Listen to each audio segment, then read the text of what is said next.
Muito boa tarde, estamos de volta, Mundial, e você chegando para te fazer companhia, um bate-papo muito gostoso nesse começo de semana, super informativo. Fica com a gente, que eu estou recebendo hoje a doutora Andressa Oliveira. Bem-vinda, boa tarde. Obrigada, Samira. Boa tarde, Boa muito tarde. obrigada. É uma honra poder estar aqui para passar informações importantes, né, para quem nos acompanha. Muito importante. Sabe por quê? Porque a Andressa, gente, ela é advogada e professora de direitos dos autistas.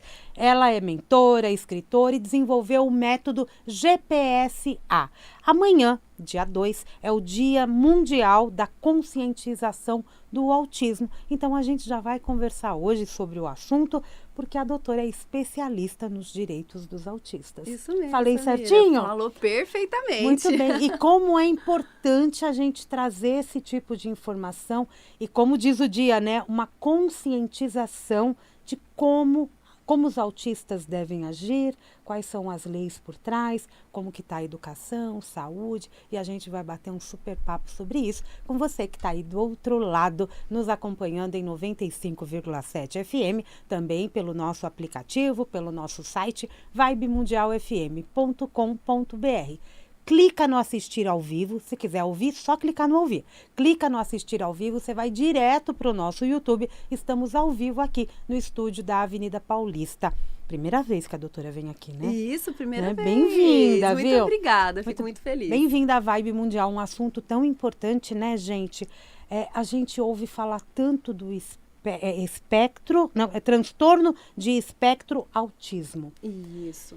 E, na verdade, acho que a gente pode começar pela definição, né? O que é o autismo? Exatamente. O autismo, na realidade, ele não é, né? A gente não pode falar que é uma questão de saúde, de problemas de saúde. A gente não pode falar que é uma situação que vem ali, que pode aparecer na pessoa. Não, é uma condição que já nasce com a pessoa, e quando a gente fala no âmbito do direito, ele é reconhecido como uma deficiência, justamente para que a gente consiga aplicar todos os direitos das pessoas com deficiência também para essas pessoas que têm esse transtorno, né? Um transtorno que a gente pode falar que é da questão é uma pessoa neurodivergente. Tá? Então, é uma questão neurológica, mas também que envolve as questões relacionadas com a questão sensorial, verbal ou não verbal, tá? Então, já nasce com a pessoa.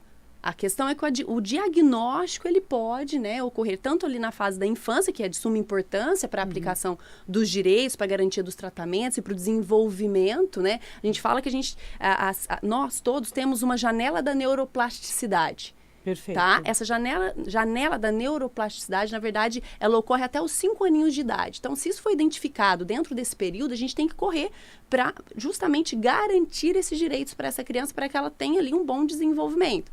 Se esse diagnóstico ali for tardio, tudo bem também. A gente também consegue aplicar alguns direitos, obviamente, mas o ideal é identificar essa condição quanto antes. O TEA, vamos chamar de TEA, né? O transtorno do espectro autismo. O TEA, ele foi colocado como na lei das deficiências recentemente? Na verdade, foi em 2012, né? Nós tivemos uma importante lei, que é a Lei Berenice Piana. Leva esse nome justamente porque Berenice Piana é uma mãe de uma criança com o espectro autista, né? E ela foi ativista e trouxe isso para a pauta, né? Dos direitos. Então, essa lei foi criada em 2012 e é uma lei que ampara as pessoas com transtorno do espectro autista. Perfeito. Sempre tem uma mulher por trás disso, Sempre né? tem. De algo assim que revoluciona. Porque a gente ouve falar tanto do autismo e muita gente comenta, né? Não ouvia se falar antes, mas é por causa do diagnóstico? Exatamente. Na realidade, sempre existiu, né? O que a gente tem agora, né? É a importante informação. As pessoas agora estão buscando mais informações através, por exemplo, aqui do programa, através das redes sociais, pessoas, até os famosos, né, que têm contato ou têm o seu núcleo familiar, alguém com transtorno de espectro autista, pôde, então, trazer isso à tona. As informações, profissionais que estão buscando qualificação para o tratamento dessas crianças, isso também faz com que o diagnóstico aumente a cada dia. Só para ter um comparativo, Em 2000, tínhamos o estudo da CDC, que é, na verdade, um centro de controle de doenças dos Estados Unidos, um centro oficial, tá? Que falava para nós que de cada 100, cada 100, uma criança. Agora, 36. Então, o número aumentou significativamente. O diagnóstico aumentou significativamente. Porque então, também se aperfeiçoou o diagnóstico. Aperfeiçoou, não quer dizer que antes não existia, pelo contrário, né? Então, e o espectro, quando a gente fala de transtorno do espectro autista, ele é muito amplo, por isso que leva esse nome espectro. Ele pode ser de um nível de suporte 1, que é, no caso, mais leve, considerado ali aquele, por exemplo, de altas habilidades, até um nível de suporte 3, que aí, no caso, é mais grave, né? Podendo ser até não verbal ou verbal. Então, como a gente pode dizer que até que existem vários tipos, fica realmente mais difícil de identificar. Né? Mas o importante é termos aí esse conhecimento e profissionais capacitados e habilitados para fazer essa identificação, porque nesse caso vamos conseguir direcionar melhor ali para os direitos e essas garantias, né, de benefícios. E quais são esses direitos? Os direitos também são divididos por áreas? Sim, eu gosto até, né, eu criei esse método de GPSA justamente para fazer com que as pessoas lembrem, né, de uma forma mais tranquila de quais são esses direitos, porque são muitos, ainda bem, né? Ainda bem, né? A partir do momento em que ficou reconhecido como deficiência e se aplica a lei brasileira de inclusão, fica mais fácil a gente conseguir ali aplicar esses direitos. Então, eu separo assim, para ficar mais fácil. GPSA, né? GPS é para você conseguir se localizar, né? Então, significa direitos gerais, que eu abordo, né? A importância, por exemplo, de ter o conhecimento da garantia de um saque de FGTS. Tá? Então, através de um próprio formulário que a Caixa Econômica Federal fornece, é possível administrativamente, ou seja, sem a ajuda de um advogado, que fica essa dica para a população que está nos ouvindo, tá? Que é possível o saque do FGTS nível de suporte 3. Quando a gente fala em nível de suporte 2 e 1, também é possível, mas aí através de uma medida judicial. Tá? Então, é possível discutir essa necessidade de saque de FGTS. No caso, o saque do FGTS é para o autista diretamente ou para os pais? Também.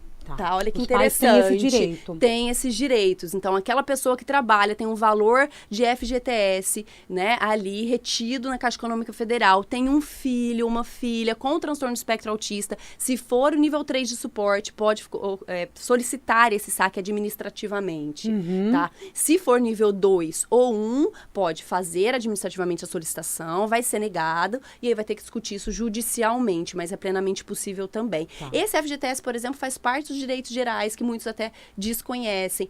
Temos também dentro dos direitos gerais, por exemplo, a isenção do IPVA, né, que aí vai depender de cada lei municipal, mas também, né, tanto para a pessoa que tem o veículo, que tem o transtorno do espectro autista, pode estar no nome da PCD, que a gente fala, né, ou então do seu representante legal. Não obrigatoriamente agora no estado de São Paulo, a lei mudou, inclusive recentemente, possibilitando até o representante legal fazer a solicitação da isenção do IPVA. Dentro dos direitos gerais, o direito à educação, tá? Também está dentro dos direitos gerais. O direito à educação, que temos ali a questão do professor de apoio, né? Que no caso é o acompanhamento especializado dentro da escola. Dentro da escola mesmo. Dentro da escola, um professor para auxiliar aquele aluno no aspecto pedagógico e também social. E isso basta, o relatório médico identifica a necessidade dessa criança a um professor de apoio. Essa criança, ela faz parte de uma sala normal?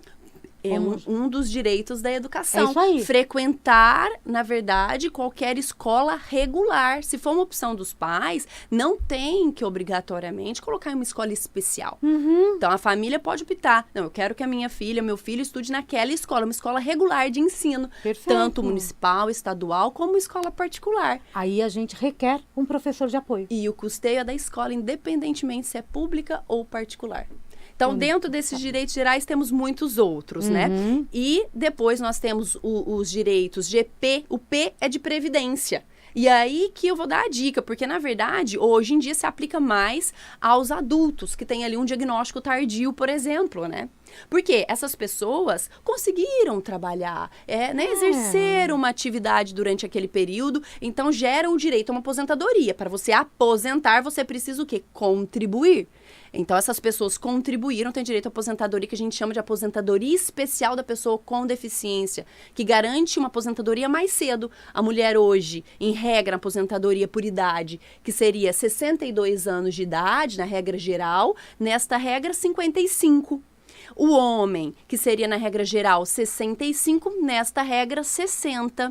E, claro, tendo esses 15 anos trabalhados ou contribuídos. E temos uma regrinha também específica de tempo de contribuição que independe da idade. Pode ser lá com os 40, 50, mas aí a mulher tem que ter, no caso, 24, 20, 24 ou 28, e aí vai depender do grau.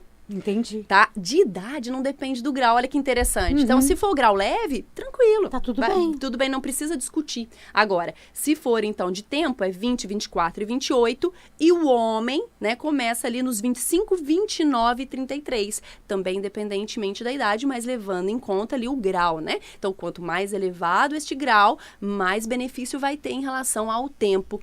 E mais um da Previdência.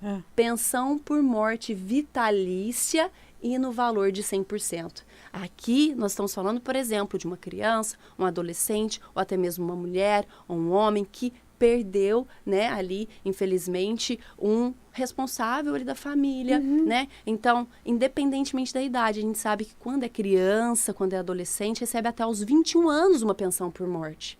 Mas dentro do espectro, não. Vitalício. Vitalício. E tudo isso é solicitado via advogado? Todas as solicitações podem ser feitas administrativamente. Direto no INSS, claro. Que o INSS, a depender do caso, pode vir a dificultar esse acesso.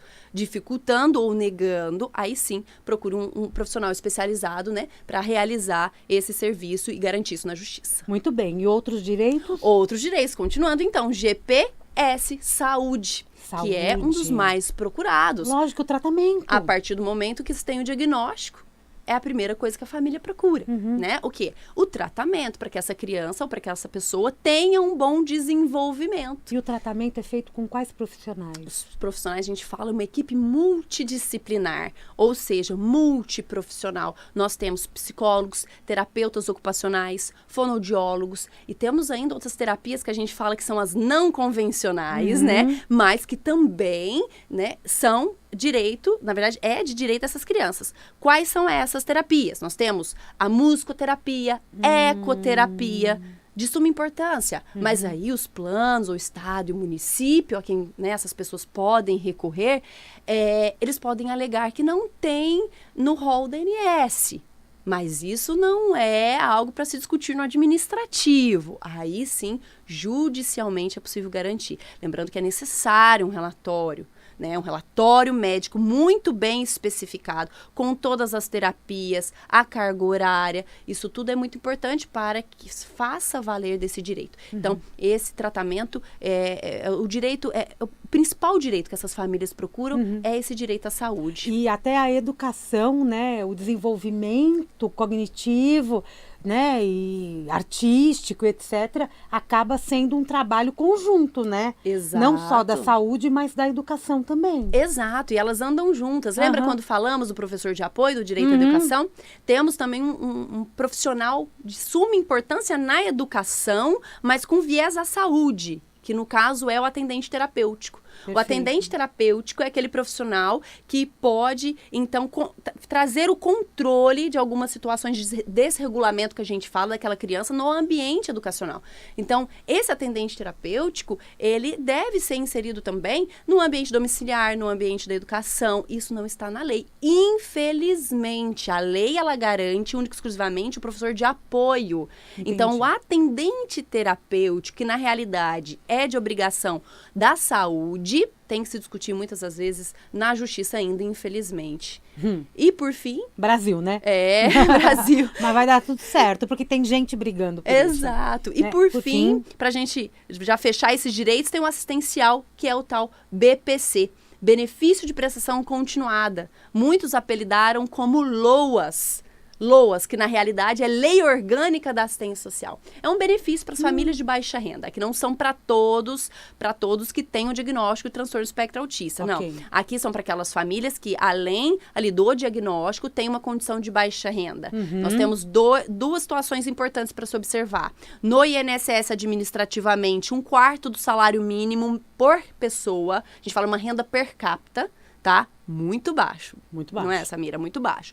E o segundo critério que a gente pode discutir, que é o judicial, que aí sim a gente consegue meio salário mínimo por pessoa. Tá? E isso a gente consegue flexibilizar, levando em conta os gastos, por exemplo, com terapias não fornecidas pelo Estado, pelo município, mas são para essas famílias de baixa renda esse benefício. Maravilhoso, né? Então, acho que você que está aí ouvindo e conhece a situação, acho que se tem um autista na família ou se conhece alguém, precisa dessas informações.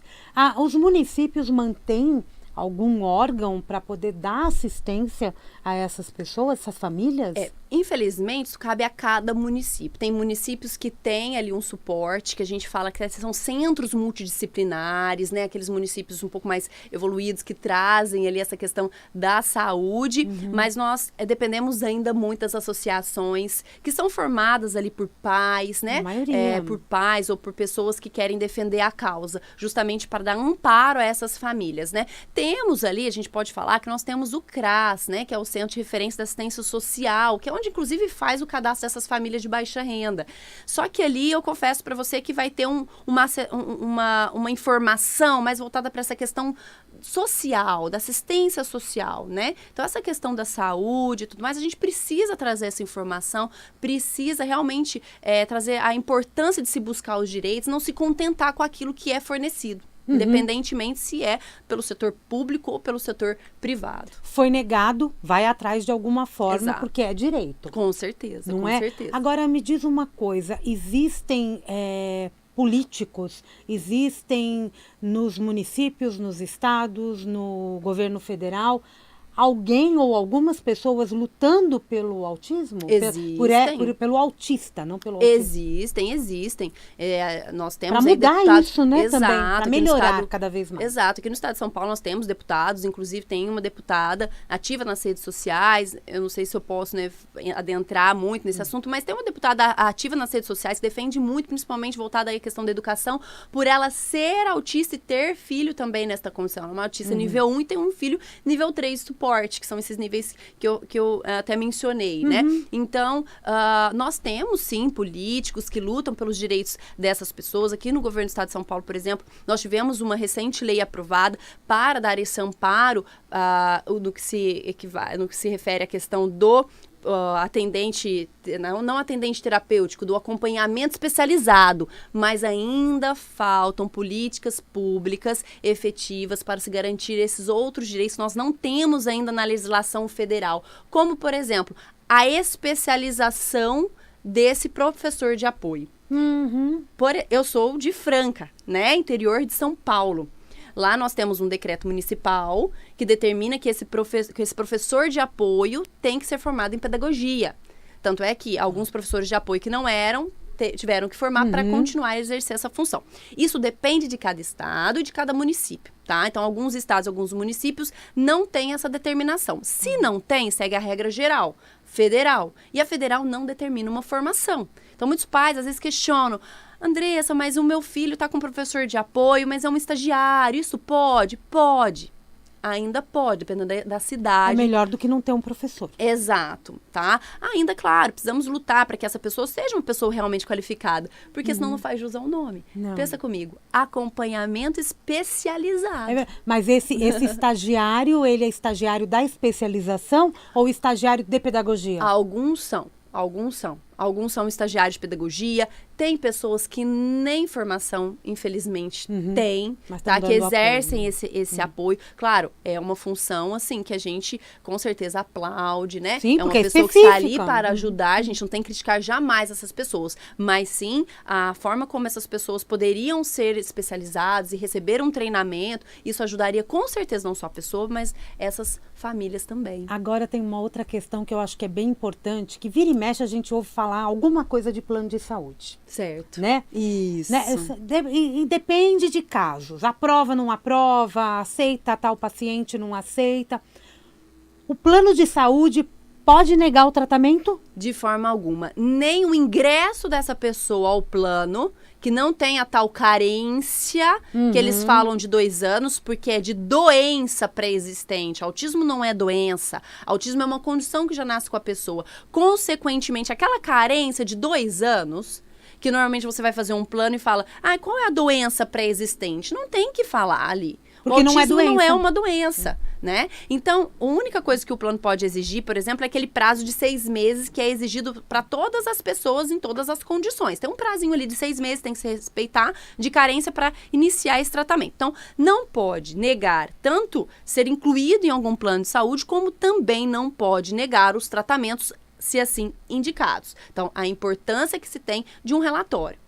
Mas a médica ali do plano não quer me dar um relatório bem especificado com a carga horária. Isso acontece muito, não é pouco. Felizmente, essas famílias têm que buscar esse relatório bem fundamentado fora do plano. Tá? Entendi. E é onde a gente sente ali uma dificuldade daquelas famílias que não têm condições de arcar ali com alguma consulta e tudo mais. Porque já pagam o plano já também. Já pagam o plano, né? Mas aí, às vezes, o médico não pode ele fornecer por questões hierárquicas, enfim, mas eles não fornecem aquela carga horária. Sabe o que eles alegam? Que quem tem que fazer a carga horária, quem tem que determinar a carga horária é a equipe multidisciplinar. Eles não estão errados. Sim, é a equipe multidisciplinar. Mas para lutar por algum direito, na justiça, o que vale é o relatório médico, não é o relatório dos terapeutas. Precisa do relatório. Entendeu? Então, isso eu ainda sinto uma dificuldade muito grande das famílias que não têm, por exemplo, uma condição de arcar aí com este documento, né? Com este relatório. E esse é essencial para lutar para qualquer desses direitos. Com certeza. E o plano também não pode cancelar um plano porque foi feito uma solicitação de consulta para um tratamento de autista. Perfeita pergunta, Samira, porque tem acontecido muito atualmente, que é o cancelamento indevido pelos planos de saúde, o que a gente chama de cancelamento unilateral, ou seja, o plano ou o seguro saúde simplesmente fala, eu não vou atender mais, está me dando muito custo. Isso é um absurdo. Como assim está me dando muito custo? Essa criança ou essa pessoa precisa desse tratamento. Nós já temos, inclusive, uma súmula do STJ, que é a súmula 1082, que fala, quando a pessoa está em tratamento contínuo, esse tratamento ele não pode ser interrompido. Fala mais basicamente de tratamentos ou internações, mas a gente também aplica aos tratamentos das pessoas com transtorno do espectro autista, porque esse tratamento precisa ser contínuo. Se tratando então de uma criança até 5 anos de idade, a gente tem argumentos até científicos até para provar essa condição que eu falei lá no início da janelinha da neuroplasticidade, que é onde tem o maior desenvolvimento. É aí que tem a urgência. A gente consegue comprovar essa urgência. E normalmente o diagnóstico é feito com que idade? Na verdade, tem uma discussão muito grande em relação a isso, sabe? Porque eles falam que não dá para ter o diagnóstico até com os 2 aninhos, 3 aninhos, mas essa questão voltada mais para a questão científica, eu nem vou entrar tanto, porque eles falam que teria que esperar certa idade. Só que, quando já tem certas dificuldades, atraso na fala, condição, às vezes, que seja motora, ou uma condição de socialização, né? Alguns sintomas voltados a essa questão sensorial, que já é observado ali naquela primeira infância, 1 aninho, 2 aninhos, que é onde começa o desenvolvimento da fala, viu que está tendo algum atraso, é muito importante um diagnóstico, ou o que a gente chama de hipótese diagnóstica. E quem faz o diagnóstico? O médico que vai laudar isso, mas quem vai fazer a avaliação para se chegar a esse diagnóstico é essa equipe multidisciplinar. Tem que ser a equipe. A mãe identificou algum atraso. Que médico que ela leva? Ela vai Pediatra? primeiro, na verdade, ela vai levar atraso de fala, para uma fono. Fono. Atraso neuromotor, terapeuta ocupacional. Alguma outra questão, uma psicóloga mais especialista nessas questões de tratamento. E, claro, juntamente com uma indicação do pediatra, que vai indicar, olha, indica que passe por uma fono e tudo.